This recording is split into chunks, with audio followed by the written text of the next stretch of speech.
parcial del gobierno federal de los Estados Unidos. El presidente Trump aplazó su viaje a la Florida en medio de esta crisis política e intentó resolver sus diferencias con los demócratas. Invitó a Chuck Schumer de Nueva York, el senador, a conversar. Pero en medio de todo este debate político hay otro, y es el de los aparentes esfuerzos del abogado personal del ahora presidente para que no se conocieran los detalles de una presunta relación del empresario Donald Trump con esta mujer. Y ahora, por supuesto, que nos vamos directo a las noticias. Pero mientras el presidente reiteraba su respaldo al movimiento que defiende la vida y que defiende los valores tradicionales en Estados Unidos, alrededor de su vida y de su vida privada, de cuando era solo un empresario, siguen surgiendo titulares, especialmente los aparentes esfuerzos de su abogado privado para evitar que datos de su vida personal, de sus datos de su vida privada de hace unos años, salieran a la luz pública. Veamos. Ocurrió semanas antes de las elecciones presidenciales de 2016. Michael Cohen, abogado personal del entonces candidato Donald Trump, abrió una compañía en el estado de Delaware, considerado un paraíso fiscal corporativo. Según el periódico The Wall Street Journal, Cohen constituyó esa empresa para pagarle $130,000 a Stephanie Clifford, actriz porno conocida profesionalmente como Stormy Daniels, para que no se pronunciara en público sobre una presunta relación que sostuvo con Donald Trump en 2006. Las publicaciones Slate, The Daily Beast y la ABC News confirman que estuvieron en contacto con Daniels antes de las elecciones, pero que la mujer suspendió las comunicaciones de manera abrupta. Alana Evans, colega de Daniels y quien se describe como su amiga, le contó a Megyn Kelly de NBC sobre el primer encuentro. Ella me dijo, imagínate esto, Donald Trump persiguiéndome en ropa interior. Es algo que nunca se olvida. De acuerdo con el Wall Street Journal, ese primer encuentro habría ocurrido en julio de 2006, luego de un torneo de golf en Lake Tahoe, Nevada. CNN no ha confirmado de manera independiente la versión que revela, según el diario, que la compañía Essential Consultants LLC acudió a seudónimos para hacer las transacciones. A la actriz, por ejemplo, la identifica como Peggy Peterson. Cohen, abogado personal de Trump, ya se había pronunciado al respecto, asegurando que se trata de rumores que circulan desde 2011 y que el presidente Trump niega cualquier tipo de encuentro, como también lo hizo Daniels en este comunicado, en el que dice que su interacción se limitó a presentaciones en público, aunque genera sorpresa que un comunicado de la actriz fuera firmado con su nombre artístico y no con su nombre de pila, y que el mismo fuera enviado por el abogado Cohen y no por Stephanie Clifford. Cohen no ha respondido a las más recientes consultas formuladas por CNN. La revista In Touch publicó esta semana una entrevista con la actriz que dice haber hecho en 2011 y en la que la mujer revela presuntos detalles de su relación con Trump, incluida la fobia del ahora presidente a los tiburones. La revista no respondió al ser consultada sobre si paga o no por entrevistas, pero dijo que no pagó por hablar con Daniel, quien aseguró en la entrevista que Trump le dijo entonces que era inconteniblemente bella e inteligente como su hija. Stephanie Clifford consideró lanzarse al Senado por Luisiana en 2009 en medio del escándalo del entonces senador republicano David Vitter, cuyo nombre apareció en los listados de una red de prostitución en Washington y por lo que se disculpó públicamente por haber cometido, según él, un pecado muy serio en su pasado. Vitter ganó la reelección en 2010.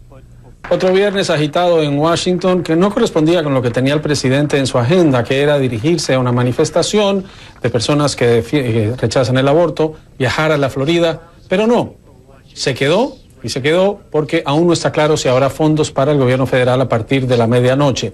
Invitó al senador Chuck Schumer a la Casa Blanca y luego, a través de un tuit, resaltó los resultados de esa reunión privada en la que solo estuvieron el presidente y el senador demócrata. Luego dijo que había sido una reunión excelente, que estaban avanzando en los temas de diferencia y que veía la posibilidad de una extensión de fondos durante 4 semanas.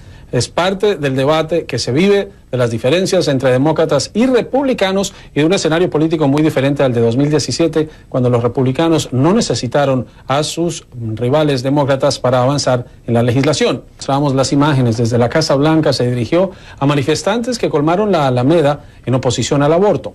Es una marcha anual que se presenta como la marcha en defensa de la vida. Este influyente grupo tuvo la presencia del vicepresidente Pence y desde la Casa Blanca, y por primera vez para un presidente estadounidense por vía satélite, lo hizo también el presidente Trump. El mandatario reiteró su compromiso con la vida y con este movimiento conservador en Estados Unidos. Y se retiró del Congreso, ahora está jubilado. Veamos qué dicen las más recientes encuestas sobre el presidente a un año de haber llegado a la Casa Blanca. Este sondeo de CNN da los siguientes resultados. Un 55% desaprueba, un 40% aprueba al presidente, el sondeo de CNN y SSRS, con un margen de error de más o menos 3,7%. Eso es la aprobación presidencial. Ha subido a un 40%, el nivel más alto desde abril, pero sigue siendo el nivel más bajo para un presidente en el primer año desde que se toman las encuestas. Y este sábado se cumple el primer aniversario de la toma de posesión de Donald Trump. Habrá marchas en Washington y ya hay quienes se preparan para ellas, como nos informa María Regina Bustamante. Este domingo 21, en conmemoración del primer aniversario de la gran demostración que tuvo lugar principalmente en Washington, pero que también se replicó en otras ciudades como Chicago, Nueva York, Boston o Los Ángeles, y en el extranjero en Londres, Berlín, Barcelona o París, entre otros lugares. La Marcha de las Mujeres fue una manifestación para defender los derechos de las mujeres en diferentes ámbitos, pero también fue para protestar en contra de Donald Trump como presidente, ante la expectativa de un giro drástico en políticas tales como las referidas a cambio climático e inmigración. Un año atrás, la polémica no se hizo esperar, en primer lugar en torno de la cantidad de personas que asistieron al acto de toma de posesión del presidente y a la marcha del 21 de enero. Aida Reyes es la directora de afiliados a Women's March Miami, la marcha de las mujeres en Miami, que este domingo convoca a una nueva movilización para conmemorar la del año pasado y para la que esperan una nutrida participación. Es el aniversario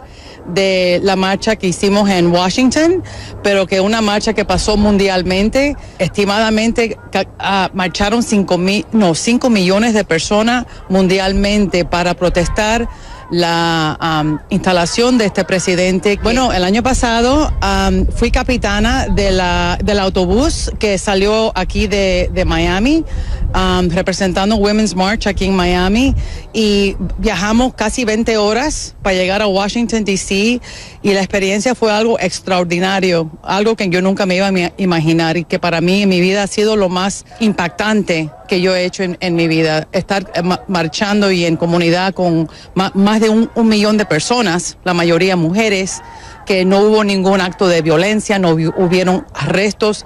En ninguna parte del mundo hubo arrestos. Entonces eso nos dice que nosotros como mujeres tenemos que levantarnos y pararnos y decir que basta. Junto a este movimiento, Women's March también impulsa Power to the Polls, o el poder de las urnas. Ella nos explica en qué consiste. Darle reconocimiento a empezar a apoyar a las personas que se están postulando para el gobierno aquí local, estatal y nacional. Personas que tienen en mente el pueblo, no personas que tienen en mente su bolsillo. La ex candidata presidencial Hillary Clinton, quien perdió frente a Donald Trump las elecciones, también mostró su apoyo a la marcha hace un año y aunque no asistió, sí escribió en su cuenta de Twitter: gracias por pararse, hablar y marchar por nuestros valores. María Regina Bustamante, CNN, Miami. Es estratega republicano, abogado y colaborador político de CNN. Estamos a pocas horas, vemos el reloj en la pantalla y no se resuelve esto. Hubo una reunión a puerta cerrada, el presidente con el senador Schumer, hablan de avances, pero en términos políticos, ¿esto se puede resolver en 3-4 horas? Bueno, claro, si lo tenían resuelto hace 2 semanas, como bien recuerdas, y después pues hubo el desafortunado incidente de el presidente insultando a países de África de mayorías negras, y eso se convirtió en una distracción enorme. Empezaron a politizar el asunto, el presidente dio marcha atrás, los demócratas pues se reafirmaron en contra, y algo que estaba ya resuelto hace 2 semanas está en el aire. Yo no le tengo entre tú y yo tanta predisposición a que va a cerrar el gobierno. Ha pasado antes, nunca ha durado más de 1 o 2 días de duración. Pueda que dure hasta 2 semanas, pero yo creo que la presión social es tan enorme, la opinión pública de más de 2 millones de empleados públicos que no van a recibir sus ingresos, no van a poder pagar sus hipotecas, su carro, su educación de los hijos, etcétera, que yo creo que la presión social los va a obligar a hacer algo. Yo creo que deben de regresar al acuerdo que ya tenía hace 2 semanas. Me parece que carecen de buenas razones ambos, el presidente y el liderazgo demócrata en el Senado, de no hacerlo, y vamos a ver qué pasa. Pero si esto no sucede en las próximas 2 semanas, van a haber resoluciones que continúan el presupuesto fiscal, pero lo de DACA va a ser una desgracia, un desastre, una tragedia para 1 millón de personas que no se merecen esto. Y hay diferencias. Por ejemplo, el senador Jeff Flake contaba que cuando votó por la reforma de impuestos, lo hizo con el compromiso de que en enero iba a haber un voto sobre la acción diferida. Ahora le dicen que sí va a haber voto siempre y cuando el presidente esté de acuerdo.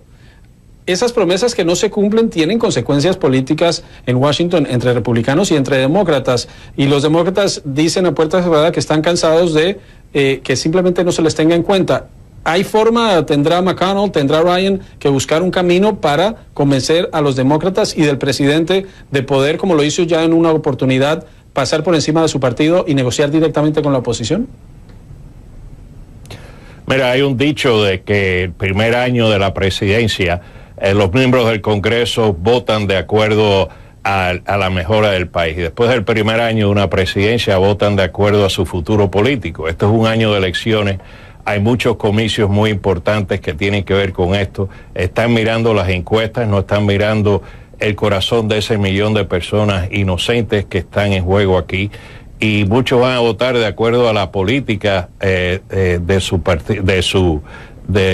sector, de su distrito de Congreso o su estado, y yo creo que se va a complicar la cosa. Eso, si no se hace ahora, yo creo que espero que no, pero que va a haber una tragedia con respecto a estas vidas que no se merecen este fin. Así que hay que luchar duro, aunque se demoren 1 semana o 2 semanas en seguir negociando. Tienen que incluir a DACA en las negociaciones finales. No pueden esperar a promesas falsas cuando ya votan a favor de este tema.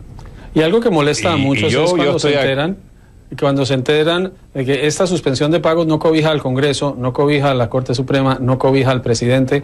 Por la enmienda 27, a ellos les pagan sí o sí. Y escuchaba a alguien que decía que en California cambiaron la Constitución, impusieron una restricción y decía que si hay cese de fondos para el gobierno, los primeros que pierden sus ingresos son los legisladores estatales, y ahora los presupuestos se cumplen y se logran y se hacen. ¿Algo así funcionaría en Washington? Tiene que ser, y yo creo que es parte de la presión pública que tiene que ejercer. Look, hay muchas personas que son millonarios en el Congreso, hay muchas personas que tienen que dormir en sus oficinas por carecer los recursos necesarios. Así de que si se toca el tema de que ellos no van a recibir ingresos, al igual que el resto de la empleomanía de esos millones de empleados federales, creo que tienes toda la razón, que hubiera un resultado final más lógico y más a punto. Y también se está viendo lo que han hecho muchos. Nos decía esta semana Ileana Ros-Lehtinen, congresista de la Florida, donde te encuentras, que iba a votar en contra, votó en contra. Carlos Curbelo, también de la Florida, votó en contra. Hay republicanos que están con esta medida. Esa presión, nos quedan unos 30 segundos, ¿funciona dentro del partido y va a funcionar? Bueno, para mí lo importante para el partido es tener conciencia. Carlos Curbelo, Ileana Ros-Lehtinen han creado conciencia. Lindsey Graham en el Senado ha creado conciencia. Pueda que ganen o pueda que no ganen, pero por lo menos nos da esperanza al resto de nosotros de que el partido puede revivirse. Al Cárdenas, estratega republicano, colaborador político de CNN. Gracias, Al, por acompañarnos en Directo USA.